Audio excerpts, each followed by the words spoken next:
I was in Africa, and the Lord had warned me, which I announced right straight from this tabernacle that that trouble was set in for me in Africa. You remember, and said that if the devil was set a trap for me, and I thought it'd be amongst witch doctors or something, not knowing it was amongst my brethren.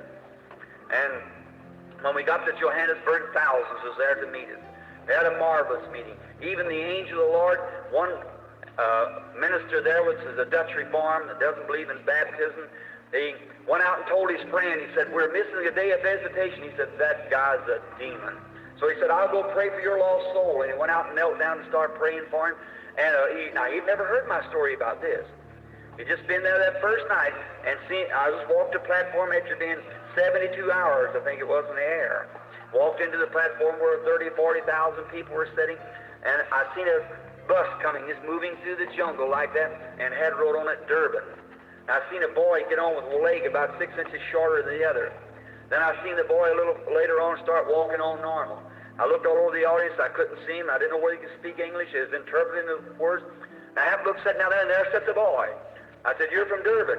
He nodded, he said, yes. I said, you got your own crutches? Yes. One leg 6 inches shorter than the other. That's right. I said, get up, Jesus Christ has healed you. For thus saith the Lord, I've seen the vision, and you're healed. And that boy with one leg 6 inches shorter than the other rolls up from there just as normal to the doctors even examining everything. The next morning, the Medical Association of Africa called me to have breakfast with me. Asked anybody you wish to examine themselves if you desire. If there's a doctor here with a question. They said, that's really divine healing. We believe it that way. That's right. And open every hospital in Africa for me. That's right. Anything, any places want to go, that's the Medical Association of South Africa, headquarters in Johannesburg. Now, next is a little girl. I seen a little green car have a wreck and turn around this way. They brought a girl out. I hadn't been standing on the platform for about 5 minutes. And I seen that little girl brought out, and her back was broke. I couldn't see her anywhere. I happened to look, and she was laying right down here. I said, lady, young lady, you speak English? She did. I said, wasn't you in an accident in a little green car and it turned backwards somehow and hit a tree and it's broke your back? That's right. I said, about 3 places. She said. I looked out again and I seen her going walking across the audience like a shadow over top of the people like that, just with her hands up, rejoicing, moving her back up now. I said, thus saith the Lord, stand on your feet, you're healed. Her mother said, oh, no, no, no. The doctor says if she moves, it'll break and she'll die right there. The little girl jumped up and said, oh, looky here. And her mother fainted and fell in the same bed her daughter was laying in. You read that in the paper, of course, where they carried that article. Fell right back into bed like that. The daughter was perfectly normal and well. Now, and it just started like that all the time. Well, one night the Lord met me and said, now the next tomorrow, that Mr. Baxter, my manager, said, now, they're going to ask you to change the itinerary.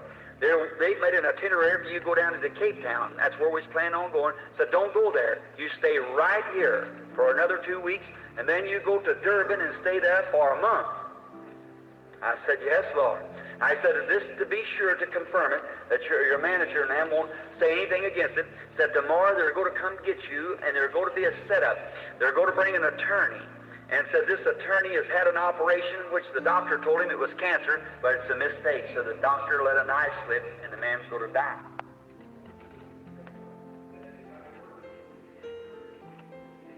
He said, on your road over, you're going to hit a little bead sailor where you stop. It's got a piece of her hair tore off like that. It's been done out in the jungle, maybe by wildlife or something. And said then, a little bead sailor on the road. And said, while you're standing there, said there'll be a great funny bird flying across making a noise. Said, remind Mr. Baxter of that so he'll know it's thus saith the Lord. So the next morning I told him, we started off and everything's just perfect. Brother Baxter's got the picture of a little girl. He's standing there getting the camera like that. And I was looking at him like that. I couldn't. And I hear coming a wild peacock flying, squawking away like that. I said, Brother Baxter, you see that bird? He said, what is that, Brother Branham? I said, Brother Baxter, don't you understand? I said, look at that girl. He said, well, there it was. I said, no, we can't go down. But, oh, my, those ministers that set a ironclad rule, we're going to go anyhow. You don't know foreigners. So we're going to go anyhow. So they come and I didn't even have a suitcase packed. We promised Brother so-and-so we were going to go anyhow. I say this not for hard feelings with the preachers, but if you want to get in trouble, just fool with preachers. You sure get into it. They're going to have their way about it, see. But you have to remember God has His way about it. That's the right way. I said, I can't go down. He said, well, brother, we done made itinerary. And a group of ministers standing on the road, which Brother Baxter, Brother Bosworth, and all of them are witnesses. He said, you've got to go down. He said, we done got thousands of dollars set in the advertisement. I said, brother, no, I can't go. Oh, yes, you've got to. One of them walked up and said, I guess you think God just speaks to you alone. I said, Cora thought that one time. I don't know whether he spoke. Said, he told us to make this itinerary. I said, he told me not to keep it. I said, that's all I can say, brother. So then they got me anyhow. I was going on down the road to the little place, and I said, well, Brother Baxter said he was in the cars behind. Brother Bosworth, Brother Schumann, and I were going on in front. I said, Brother Schumann, you got to stop this car. I just can't go on. I said, the Lord don't want me to do it. Only one sticking with me, my boy, Billy Paul. And I said, I just can't do it. That's all. I've got to stop now. And so he stopped. Went back and told Brother Baxter and said, come up and see him. I said, there he is. He says he's not going any farther. So Brother Bosworth walked up and said, Brother Branham, what's the matter? I said, I believe you'll go to see the exceeding. I said, Brother Bosworth, as many times as you stood with me on the platform and you heard me say, thus saith the Lord. He said, Brother Baxter said, is this that vision, Brother Branham? And I said, yes. He said, then I'll take my hands off of it. I'll have no more to say about it. And I said, sure, it's the vision. We're not supposed to go down here. We're go back to Johannesburg. And I said, we're supposed to go there. And then I was over there broke and didn't have any money, and I was in a bad shape, couldn't come home. So, and if I would, I'd be doing what the Lord told me not to do. I was supposed to stand and wait for that. So then, what happened? I had to keep them from fussing. I went and got some leaves and pulled off leaves and laid over their feet. I said, remember, thus saith the Lord, from this hour on, we're out of the will of the Lord. That night when we got down that little bitty place, about 2,000 people, a little bitty place down there, and about 25,000 people in it, laying on the hills and everything. Said, oh, we're going to have a great meeting tonight. Had them every one up at Johannesburg, place where we could see them all and everything. Went on down there, and that night, just about the time it come time to take the platform, there come a tropical storm and like to drown the whole bunch. Never let up till around midnight. Oh, they said that happens all the time. Said it'll be all right tomorrow. Next day, a beautiful, clear, warm day. Just about time it come for me to go, it come a blizzard through there like to froze everybody to death. I said, I told you. See? I said, tomorrow night we'll have an earthquake, perhaps. And they said, well, you mean we'll have an earthquake? I said, I don't know where they're going to have an earthquake, but we're out of the will of the Lord. And that night, while we was in prayer in there, they said, permissive will, and wonder if God will permit us. And little Billy Paul come in, he said, Daddy, don't you listen to them preachers. You do what God tells you to do. And so I went on in there, we went, and he said, well, you pray with. And I went in, we prayed till about 2 o'clock. And 3 o'clock, Billy done went to sleep, and I stand in the room, and I seen that light here come whirling across in the room, and I knew he was near. He got right up close to where it was at. He said, go on with him, but you're going to pay for it. I said, go ahead. He said, but go wake up your boy and tell him, thus saith the Lord. He respected Billy, because Billy stood for what was right. He said, go wake up your boy and tell him, thus saith the Lord. Said, then you tell the rest of them. Said tomorrow morning is going to be clear again and warm. They'll be on Sunday morning, of course. That was Saturday night. He said on Sunday morning, they're going to come to you, and they're going to send Billy after you, and he's going to bring a young man. He'll pick up another young man dressed in black. On the road down, there's going to be a native in a sapphire suit standing by the side of a eucalyptus tree near a bridge, striking another over the head with a stake. Said, but that you'll know that I'll give you the permission to go on, but remember, you're going to pay for it. And the next morning, everything happened just exactly the way he said. And when I got to Durban, I got amoeba, like to die. Come home, landed up here. I was just about gone. That's all. I couldn't hardly live. I was in such a fix. I went home. They was going to throw me in the pest house. So with amoeba, God just turned his back on me. You don't mind God. You're in for trouble. I don't care who you are. See? And so I prayed and I prayed. They sent me over to Louisville to a doctor, and he examined me. He said, oh, brother. I said, you stay right in your home. So don't let that African amoeba get scattered. So then he said, I got some stuff here I want you to take. And it's an army affair. Well, they give me all they had of it. Never a bit of good. I said, I got 1, 2, 3 more things to give all that. Nothing would happen. Kept more amoebas all the time, parasites, worse and worse. And I just fell off about 60 pounds of weight, and I just couldn't live hardly. I just was such a fix. And so then I went back, and he said, well, he gave me some kind of arsenic or something, turned me real yellow. I said, I can't give you more to kill you. He said, Reverend Branham, you go home. Now, there's perhaps doctor setting. Here, doctors the same thing. He said, that amoeba will get its gum went through the mucus gland into the bloodstream, and it'll either go into the heart or to the brain or to the liver. Said if it goes into the liver, your side will swell out. We can operate and take the amoebas out, and you'll probably get over it. If it goes to the brain or anything, said you're going to live 10 hours. And said that's all. I walked home. God had turned his back on me, couldn't answer prayer, and I walked the floor. Wife, 2 children, about $100 in the bank. There they was, right in the prime of my ministry, disobeyed God. There he was, 10 hours and be dead. Walking up and down the floor. You don't know what a way of a transgressor's hard. I don't care what anybody tells you. When God tells you to do something, you go do it right quick. You pay no attention to what anybody tells you. Whether he's saint or prophet or whoever he is, you listen to what God says. And I walked up and down the floor. I was fixing to close just a minute for the prayer line. My time's up. And I walked up and down the floor one night, oh, how sick. My wife in the next room, and I walked back, and I thought, lay down, I thought, well, this is the end of it, I suppose. That was a wonderful meeting to remember.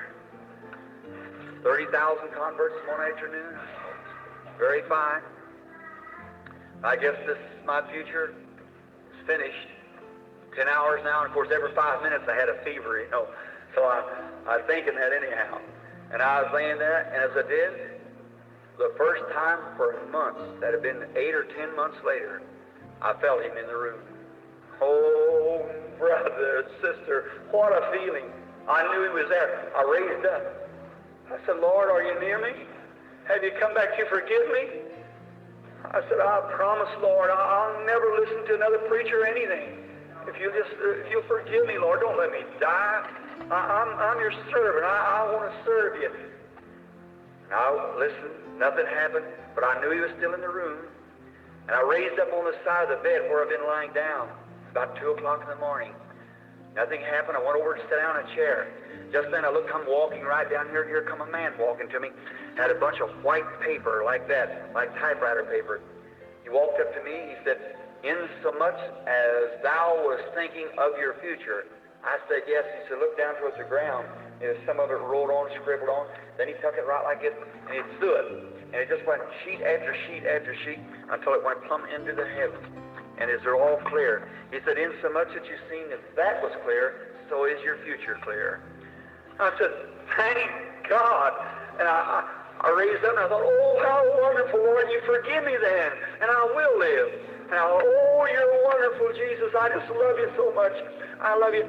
By that time I heard something coming going. Here, it never happens over once at a time. But here it was again. I looked then, and it had come on me again. I said, will I ever get over this amoeba? Will I have it any longer? He said, not at all. It's over. And I come to again. And I said, oh, it's gone then now. And just then I thought, oh, when I was talking to him, why didn't I ask him how to conduct my meetings? I've got it laying right here before me, so I write it out and you can see it. So I said, why didn't I ask about my meetings? I said, then he come again. I said, how should I conduct my meetings? He said, just as you are led. So then again he come again, and it set me down in Africa, and I've seen that meeting. It was all dwindling out this way, like history. And this one was standing by me, the big man with dark hair, white robe. He turned me to the east. He said, look this way. And oh my, the people just like ocean waves. And I couldn't see the end of it. And I heard him looking up this way, talking to someone else. And I looked, and here come a smaller man than him, and he had a big oscillating light in his hand. And he had this light, and he turned this light on, and he began to oscillate, throwing over the crowd. And then I heard this angel here speak to this angel here, saying, there's 300,000 of those in that Branham meeting. And the man, I looked at him, they was rejoicing and shouting, but they didn't look like African people, short, heavy people. They were thin people. It looked like looked like a sheet around them. Then they just picked it up and stuffed it down in their clothes like this, just a sheet wrapped around them like this. And I recognized it to be Indians. And then I heard my Bible coming to me, and it was Joshua, the 1st chapter, and it left me. This is wrote out right here. Now, the next morning, I called up Dr. Lucas, which he had just wrote me the day before, fine Christian man, and he told me to watch for it. And I called him up. I said, Doctor, I want to come over and get an examination. He said, well, Reverend Branham, I just gave you one yesterday. I said, I want one this morning. I ain't got no amoebas. He said, you haven't got any amoebas? I said, no, sir. He said, Reverend. I said, no, sir, I haven't. He said, oh, you got amoeba, all right. I said, will you give me examination? He said, well, he said, come on over. So I went over. He took the examination, went out, come back. He said, could I take that again? I know he hadn't found anything. And he come back. He said, I said, yes, sir. He took it again. He come put his hand on my shoulder and said, now, Reverend, I want to talk to you. What happened? And I told him the story. I said, the angel of the Lord appeared to me last night. He forgave my sin for listening to them preachers, not God. I said, my sins are forgiven, and I'm going to return back to Africa and India and around again. He said, you're going back over there where you got them? I said, oh, yes, sir. The love of God pulls me to those people again. The vision said I must go, and I'm going. And he said, you had to be examined for 3 months for this before I could give you a certificate to show. I said, you could examine for 10 years as far as I'm concerned. I said, you ain't find no more amoeba because it's gone. And from that day to this, there hasn't been one trace of it. I gained up to 165 pounds now. See what God can do? Now, I am returning back to Africa, or to India rather, on this meeting, and you mark what I have told you tonight and write it down on a piece of paper and see if it comes to pass that way or not. That's the way God will bring it. That's the way God has done it up this far, and it'll be that way when I get there. If I have ever been fault on anything, I know I have Indian friends sitting here tonight. If I have ever been fault on any meeting I ever went to, the worst I've ever been fault is India this time. It's either this, that the devil has set us something, trying his best to keep me away from there, or something. But God told me to go, and I'm on my road. Day after tomorrow morning, the Lord willing, to see His word come to pass. Then one day, if God willing, I'll visit back to New York, and the things I've told you tonight, you find out if it isn't so. It'll be just that way. Now, tomorrow night, we'll have a regular line of people.